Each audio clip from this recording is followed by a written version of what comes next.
किस पाप के कारण स्त्रियों का गर्भ गिर जाता है तथा वो कौन सी स्त्रियां हैं जो मां नहीं बन पाती है। प्रिय दर्शकों, आपने अवश्य ही देखा होगा कि कुछ स्त्रियां गर्भ तो धारण करती हैं, किंतु उसका गर्भपात हो जाता है, अर्थात उसका बच्चा समय से पूर्व ही जन्म ले लेता है, वो भी मृत बच्चा। आखिर ये क्यों होता है? गर्भपात होने का कारण क्या है? आइए जानते हैं एक कहानी के माध्यम से। दोस्तों, एक बार भगवान भोलेनाथ जी कैलाश पर्वत पर ध्यान मुद्रा में बैठे थे। तभी वहां पर देवर्षि नारद जी का आगमन होता है। वे बड़ी चिंतित और व्याकुल थे। उनके मुखमंडल पर चिंता की रेखा साफ साफ दिखाई दे रही थी। देवर्षि नारद जी को देखकर भगवान भोलेनाथ जी बोल पड़े, आइए ब्रह्मानंद, आपका कैलाश पर स्वागत है। कहिए देवर्षि, आपके आने का प्रयोजन क्या है? आप बहुत ही व्याकुल और चिंतित जान पड़ते हैं। तभी देवर्षि नारद जी बोले, हे प्रभु, आज जब मैं आकाश मार्ग में विचरण कर रहा था, तभी मैंने पृथ्वीलोक की विचित्र दृश्य देखा, जिसे देखकर मुझसे रहा नहीं गया और मैं आपके पास चला आया।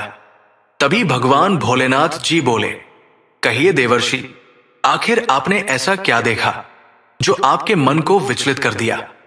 तब देवर्षि नारद जी ने कहा, हे प्रभु, मैंने देखा कि एक स्त्री जिसके घर वाले उस पर बहुत अत्याचार कर रहे थे, क्योंकि उसको कोई संतान नहीं थी। आखिर ऐसा क्या कारण है जिसके वजह से स्त्रियां मां नहीं बन पाती हैं? फिर भोलेनाथ जी बोले, हे देवर्षि, आपके बहुत ही उत्तम प्रश्न किया है। सचमुच ये प्रश्न मन को विचलित करने योग्य है। हे ब्रह्मानंदन, मैं आपको इन सभी प्रश्नों को एक प्राचीन घटना के माध्यम से दूंगा। तभी देवर्षि नारद जी उस प्राचीन घटना को जानने के लिए उत्सुक हो जाते हैं और उत्सुकता पूर्ण बोलते हैं, हे त्रिलोकीनाथ, आप मुझे उस घटना का वृतांत सुनाने की कृपा करें। बहुत समय पहले की बात है। एक गांव में एक गरीब स्त्री सुमन अपने पति और ससुराल वालों के साथ रहती थी। वो बहुत मेहनती और विनम्र थी, परंतु उसकी सास उसे हमेशा ताने मारती और उसके साथ दुर्व्यवहार करती। क्योंकि सुमन के गर्भ में बार बार संतान ठहरती, परंतु हर बार उसका गर्भ गिर जाता। और इस बार भी जब ऐसा हुआ तो उसकी सास ने उसे घर से बाहर कर दिया और कहा, तू अपशगुनी है, इस घर में तेरे कारण वंश खत्म हो जाएगा। सुमन बेबस और रोती हुई गांव से निकल गई। चलते चलते वो जंगल में पहुंच गई, जहां उसे एक ऋषि का आश्रम दिखाई दिया। ऋषि बहुत ज्ञानी और करुणामय थे। सुमन रोते हुए जंगल में ऋषि के आश्रम पहुंची। आश्रम का वातावरण शांत और पवित्र था। ऋषि ध्यानावस्था में बैठे थे। सुमन ने उनके चरणों में गिरकर अपनी व्यथा सुनाई। सुमन ने कहा, गुरुदेव, मैं सुमन हूं। मैं एक गरीब स्त्री जिसका जीवन दुहकों से भरा है। मैं बार बार गर्भवती होती हूं, लेकिन हर बार मेरा गर्भ गिर जाता है। मेरे ससुराल वाले मुझे अपशगुनी कहकर ताने मारते हैं। आज तो उन्होंने मुझे घर से बाहर ही निकाल दिया। मैंने क्या ऐसा पाप किया है कि मुझे ये सजा मिल रही है? कृपया मेरी मदद करें। ऋषि ने गंभीर और शांत स्वर में कहा, बेटी, हर समस्या के पीछे कोई न कोई कारण होता है। इस संसार में कोई भी घटना बिना कारण के नहीं घटती। तुम्हारे जीवन में जो कष्ट आ रहे हैं वे तुम्हारे अपने ही कर्मों का फल है। लेकिन घबराओ मत, हर समस्या का समाधान होता है। पहले मैं तुम्हारे कष्ट का मूल कारण जानने का प्रयास करता हूं। ऋषि ने अपने दिव्य दृष्टि से सुमन के पिछले जन्मों को देखना शुरू किया। कुछ देर ध्यानमग्न रहने के बाद उन्होंने आंखें खोली और सुमन की ओर देखा और फिर बोले, सुमन, तुम्हारे गर्भ गिरने का कारण तुम्हारे इस जीवन के कर्म नहीं, बल्कि तुम्हारे पिछले जन्म का एक पाप है। पिछले जन्म में तुम एक धनी परिवार की कन्या थी। उस जन्म में तुमने क्रोध और अहंकार के वशीभूत होकर एक निर्दोष प्राणी के साथ अन्याय किया था। क्या तुम ये सुनने के लिए तैयार हो? सुमन ने आश्चर्य और डर के साथ कहा, गुरुदेव, कृपया मुझे सब कुछ बताएं। मैं अपने पापों के बारे में जानने के लिए तैयार हूं। लेकिन ये भी बताइए कि क्या इन पापों का प्रायश्चित संभव है? ऋषि बोले, हे देवी, तुम्हारे पिछले जन्म में एक दिन तुम्हारे बगीचे में एक गर्भवती गाय आई थी। वो भूख से तड़प रही थी और बगीचे की फसल खाने लगी। तुमने उसे भगाने के लिए डंडा उठाया और बेरमी से उसे मारा। वो गाय घायल हो गई और उसका गर्भपात हो गया। कुछ समय बाद वो तड़प तड़प कर मर गई। उस गाय की करुण पुकार और उसके गर्भस्थ शिशु का अपमान तुम्हारे कर्मों में दर्ज हो गया। यही कारण है कि इस जन्म में तुम्हें मां बनने का सुख नहीं मिल पा रहा है। हर बार तुम्हारे गर्भ का नाश हो जाता है। सुमन रोते हुए बोली, हे गुरुदेव, मैं कितनी क्रूर और स्वार्थी थी। मैंने एक निर्दोष प्राणी के साथ इतना बड़ा पाप किया। क्या अब मुझे इस पाप का दंड जीवन भर सहना पड़ेगा? क्या इसका कोई उपाय नहीं है? ऋषि ने दया भाव से कहा, बेटी, भगवान ने हर प्राणी को सुधारने का मौका दिया है। तुम्हारे पाप का प्रायश्चित संभव है, लेकिन इसके लिए तुम्हें पूरी निष्ठा और समर्पण के साथ कुछ नियमों का पालन करना होगा। इन नियमों का पालन करने से तुम्हारे पाप समाप्त हो जाएंगे और तुम मां बनने का सुख प्राप्त कर सकोगी। सुमन ने आशा भरे स्वर में कहा, गुरुदेव, कृपया मुझे बताइए कि मुझे क्या करना होगा। मैं हर उस नियम का पालन करूंगी जिससे मेरे पाप धुल जाएं। ऋषि ने कहा, ध्यान से सुनो बेटी, तुम्हें निम्नलिखित कार्य करने होंगे। सबसे पहला नियम यह है कि हर जीव के प्रति करुणा का भाव रखना। कभी भी किसी प्राणी को हानि मत पहुंचाना। हर जीव भगवान का अंश है, उनकी सेवा करना ही सच्ची भक्ति है।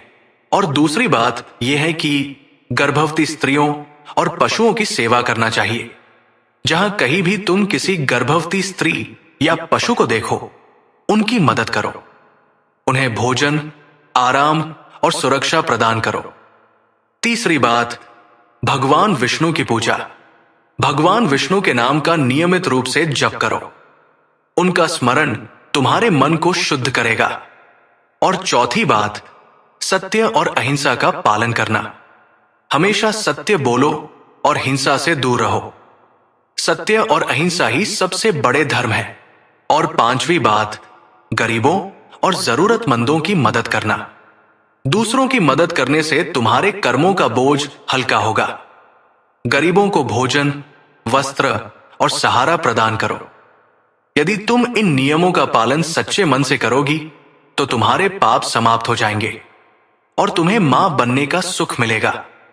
सुमन दृढ़ संकल्प के साथ बोली, गुरुदेव, मैं आपकी आज्ञा का पालन करूंगी। मैं अपने पापों का प्रायश्चित करने के लिए हर संभव प्रयास करूंगी। आप मुझे आशीर्वाद दें कि मैं अपने मार्ग पर डटी रहूं। ऋषि ने आशीर्वाद देते हुए कहा, सुमन, तुम्हारी श्रद्धा और समर्पण से मैं प्रसन्न हूं। भगवान विष्णु तुम्हारी सहायता करेंगे। अब तुम निर्भय होकर अपने जीवन में सेवा और भक्ति का मार्ग अपनाओ। तुम्हारा भविष्य उज्जवल होगा। सुमन ने ऋषि के चरण स्पर्श किए और उनकी कुटिया से बाहर निकलकर प्रायश्चित का मार्ग अपनाया। वो अपने जीवन को बदलने के लिए दृढ़ संकल्पित थी और अपने घर वापस लौटने लगती है। सुमन जब ऋषि के आश्रम से लौटी तो वो पूरी तरह बदल चुकी थी। उसकी आंखों में अब निराशा की जगह आशा का प्रकाश था। उसने ऋषि के दिए हुए निर्देशों का पालन करना शुरू कर दिया, लेकिन उसने सोचा कि उसके परिवार को भी उसकी स्थिति और प्रायश्चित के बारे में समझना चाहिए, ताकि वे भी उसे ताने मारने और अपमानित करने के बजाय उसका साथ दे। सुमन ने उनके चरणों में गिरकर अपनी पूरी व्यथा सुनाई। ऋषि ने ध्यान लगाया और सुमन के पिछले कर्मों को देखा। फिर वे बोले, बेटी, तुम्हारे गर्भ गिरने का कारण तुम्हारे पिछले जन्म के पाप है। पिछले जन्म में तुमने अज्ञानता और स्वार्थ के कारण किसी गर्भवती पशु का आहार के लिए वध किया था। उस जीव की करुणा भरी चीखें तुम्हारे कर्मों में अंकित हो गई। वही पाप अब तुम्हारे वर्तमान जीवन में इस पीड़ा का कारण बन रहा है। सुमन ने रोते हुए पूछा, गुरुदेव, क्या इस पाप का प्रायश्चित हो सकता है? क्या मैं कभी मां बन पाऊंगी?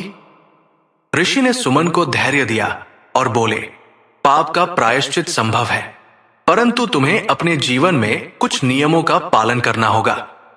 पहला, हर जीव के प्रति करुणा का भाव रखना और कभी किसी को कष्ट न देना। दूसरा, गर्भवती स्त्रियों और पशुओं की सेवा करना।